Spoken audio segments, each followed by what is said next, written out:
Баршаңызға қайырлы күн, қалдарыңыз қалай? Бүгін біз сіздермен 138-ші сабақтың есептерін шығарамыз. Көлдерге арналған бекіту сабағы екен. Бірінші есепте мына өрнектердің мәндерін тауып, өсу ретімен орналастыратын болсақ, суының емдік қасиеті бар бір көлді анықтайды екенбіз. Бірінші өрнек К.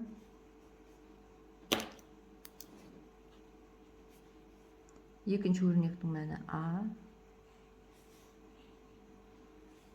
Үшінші өрнек Л.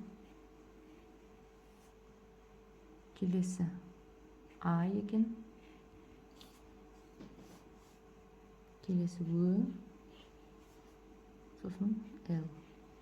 Енді осыны өсу ретімен кішкентайынан үлкеніне қарай жазып көрейік. Алакөл деген емдік қасиеті бар көл бар екен. Екінші есеп. Көлде демалушылардың 126-сы әйел адамдар, 115-і ер адамдар, демалған балалар ер адамдардан 4 есе артық. Көлде барлығы неше адам демалып жүр? Бұл жерде бізге балалардың саны белгісіз болып тұр. Есептің шарты бойынша әйелдер белгілі, ерлер белгілі. Осы ерлерге қарап, әуелі балаларды тауып алайық, өйткені ол белгісіз болып тұр. 4 есе артық десе 115-ті 4-ке көбейтеміз. 115 көбейту 4. Сонда бізде 400, мына екеуі 20, 2 ойда 6, 460 балалар болып шықты. Енді барлығын табу үшін үшеуін қосамыз. Әйелдерді, ерлерді және балаларды. 126, 115 және 460 бала. Сонда барлығы 701 адам болды. Үшінші есепте 135-ті 2-ке көбейту керек. Яғни баған түрінде жазып есептеуіміз керек. 135-ті 2-ке көбейтейік. 2 мен 5-ін көбейтіндісі 10-ға тең. 0-ін жазамыз бір ойда. Мына екеуі 6, ойдағы мен 7. Нәтиже 270-ке тең болды. 370-ті 2-ке бөлуіміз керек. 3-тің ішінен 7-ні 0-дің ішінен іздейміз, сонда бізде 3 таңбалы сан шығады. Бір рет, өйткені 1 мен 2-ның көбейтіндісі 2-ке тең, 1 қалдық қалады. 7-ні түсіреміз жанына, 17-ның ішінде 8 рет бар. 8 жердегі 2 16, 1 қалдық қалады, 0-ді түсіреміз жанына.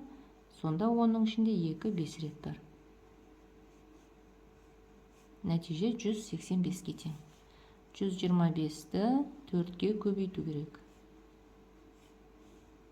2-ін көбейтсек 20, 0-ін жазамыз 2-сі ойда болады. Мына 2-ін көбейтсек 8, ойдағы мен 10. 10-ның 0-ін жазамыз 1 ойда. 4 пен 1 4 болады, ойдағы 1-ді қоссақ 5. Нәтиже 500-ге тең екен. 774-ті 6-ға бөлу керек. 1, 2, 3 таңбалы сан шығады бізден. 7-ның ішінде 1 рет бар. Азайтсақ 1 қалады. 7-ні түсіреміз. 3 рет жетпейді, 2 рет бар дейміз. 2 жердегі 6 12. 5 қалдық қалады. 4-ті түсіреміз. 54 ол 9. 9 жердегі 6 54. Мәні 0-ге тең. Нәтижеміз 129 болып шықты. Төртінші есеп. Көлде демалушылардың 126-сы. Төртінші есеп. Көлде демалушылардың 330-сы теплоходпен, ал олардан 2 есе кем адам желкенді қайықпен серуендеді.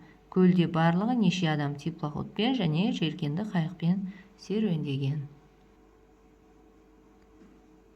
Барлығын табу үшін қосуымыз керек. Ал бізде желкенді қайықпен серуендеген белгісіз.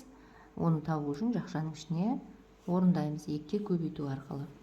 330-бен қосуымыз керек мына жердегі санды. Ол жақшаның ішінде болады. 330 көбейту 2. 660 шығады мына жерден. 660-тен 330-ті қоссақ, барлығы 900 90 адам серуен деген екен. 5-ші есепте баған түрінде жазып есепте дейді. Бұл біздің өткен сабақтарды қайталауға арналған тапсырма. 4 жердегі 5-ім 20, x ойда, мына екеуі 28, ойдағымен 30. 3 ойда 4 жерде 1-ім 4, ойдағымен 7. Мына екеуін көбейтсек 30, 3 ойда, мына екеуі 6, ойдағымен 9. 6 жердегі 1-ім 6. 4 жердегі 5-ім 20, x ойда, 8, ойдағымен 10, 1 ойда, 8, ойдағымен 9. Мына жерде 20 болады, мына екеуін көбейтсек 5, ойдағымен 7, мына екеуі 5. Көбейтулерді шығардық. Енді бөлулерге тоқталайық. Мына жерден 8-ден, 7-ден, 0-ден іздейміз. Бізде 3 таңбалы сан шығады. 8-дің ішінде 6 бір рет бар. 2 қалдық қалады. 7-ні түсіреміз. 27-ның ішінде 6 4 рет бар. 24 көбейткен кезде 3 қалдық қалады. 0-ді орнына түсіреміз. 30-ның ішінде 6 5 рет бар. 30-ға тең 0. Мәні 145 шықты. Мына жерден де 3 таңбалы сан шығу керек. 6-ның ішінде 1 рет бар. 9 түсіреміз. 19-ның ішінде 3 рет бар. 3 жерде 5-ім 15. 4 рет десек асып кетеді 20 болып. Сондықтан 3 рет бар дейміз. 4 қалдық қалады. 0-ді өзінің орнына түсіреміз. 8 рет бар. Өйткені 8 жердегі 5-ім 40-қа тең. Нәтиже 138-ге тең болды. Мына жерде де 3 таңбалы сан шығу керек. 9-ның ішінде 1 рет бар. 1 қалады. 2-ні түсіреміз. 12-ның ішінде 8 бір-ақ рет бар. 4 қалады. Аз айтқанда 0-ді орнына түсіреміз. 40-ның ішінде 8 5 рет бар. 5 жерде 8-ім 40-қа тең. Аз айтсақ 0 қалады. Нәтиже 115. 3-ның ішінде 2 бір рет бар. 9-ды түсіреміз. 19-ның ішінде 2 9 рет бар. Өйткені 9 жердегі 2-ім 18. 1 қалдық қалады. 0-ді түсіреміз. 5 рет бар. Өйткені 5 жердегі 2-ім 10-ға тең. Нәтижесі 195 шықты.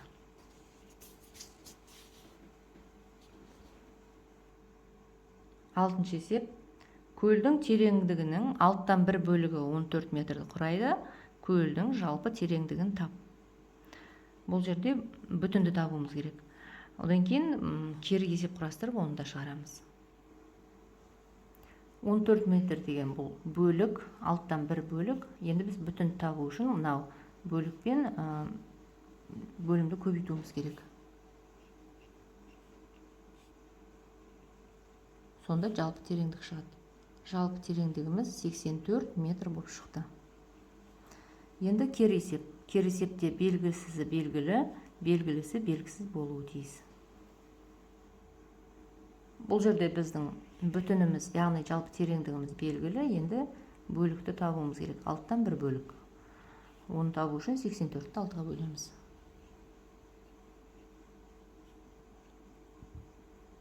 Көлдің алттан бір бөлігі 14 метрге тең болды. Мінекей кері есебіміз де шықты. 7-шіде сызба бойынша өрнек құрастырып, амалдардың орындалу ретін анықтаймыз. Оның мәнін табамыз. Амалдардың орындалу реті онсыз да білініп тұр. Әуелі бөлу орындалу керек бізде. Сосын көбейту орындалу керек. Сосын кейін мынау көбейту орындалады да, ең соңында қосу орындалып, өрнектің мәні шығады. Енді осын баған түрінде есептеп көрейік. 750-ді 6-ға бөлеміз.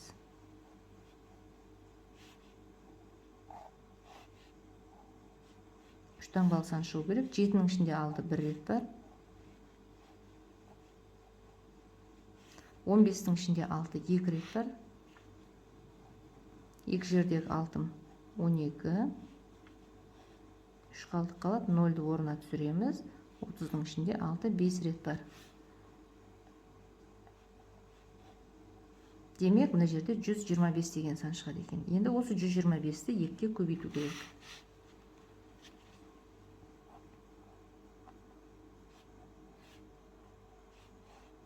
10 бір ойда, 4 ойдағымен 5, мына жер 2.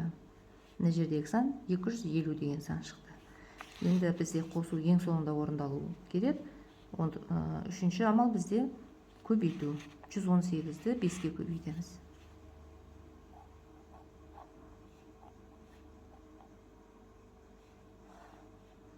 Сегіз жердегі 5-ім 44 ойда. 5 жерде 1-ім 5, ойдағымен 9. Мына екеуі 5. 590 болды. Мына жердегі сан 590 шықты. Енді мына жерде шыққан 250 мен 590-ды бір-біріне қосуымыз керек.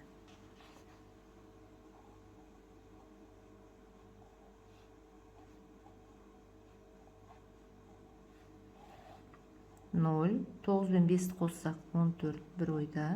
Мына екеуінің қосындысы 7, ойдағымен 8.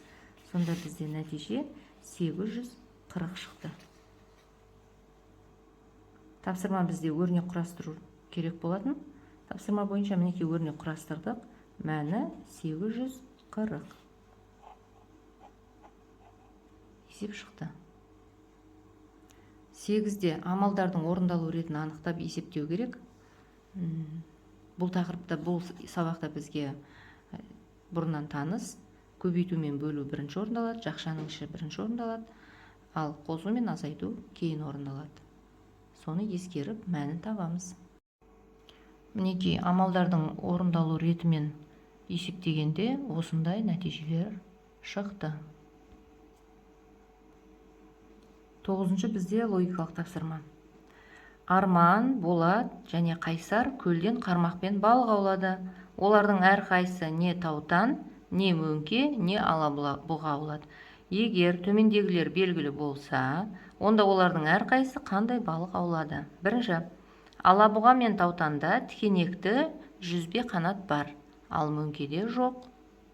Екінші, Арман тікенекті жүзбе қанаты бар, бірде-бір балық ауламады. Үшінші, Болат Арманның аулаған балықтарына қарағанда 2 алабұға артық аулады. Егер Арман 3 балық ауласа, ал барлық балық 10-нан кем болса, онда балалардың әрқайсысы неше балық аулаған? Есепті әуелі кесте құру тәсілі арқылы шешіп алайық. Мәліметтерге сүйенеміз. Арман тікенекті жүзбе қанаты бар, бірде-бір балық ауламады. Ал осы 3 балықтың ішінде тек мөңкеде ғана тікенегі жоқ. Демек, Арман осы мөңкені аулады. Қасына плюс қойып қояйық. Болат Арманның аулаған балықтарына қарағанда 2 алабұға артық аулады. Өзі айтып тұр, алабұға аулады деп. Мінекей. Болат алабұға аулады. Сонда Арман мөңкені аулаған болса, Болат алабұға аулаған болса, Қайсар міндетті түрде ол таутан балығын аулаған болып шықты. Мінекей, кесте құру арқылы біз кімнің қандай балық аулағанын тауып алдық. Енді қанша балық аулағанына қарайық. Есептегі мәліметтерге сүйенсек, Арман 3 балық аулағаны белгілі Арманның. Арман 3 мөңке балығын аулады.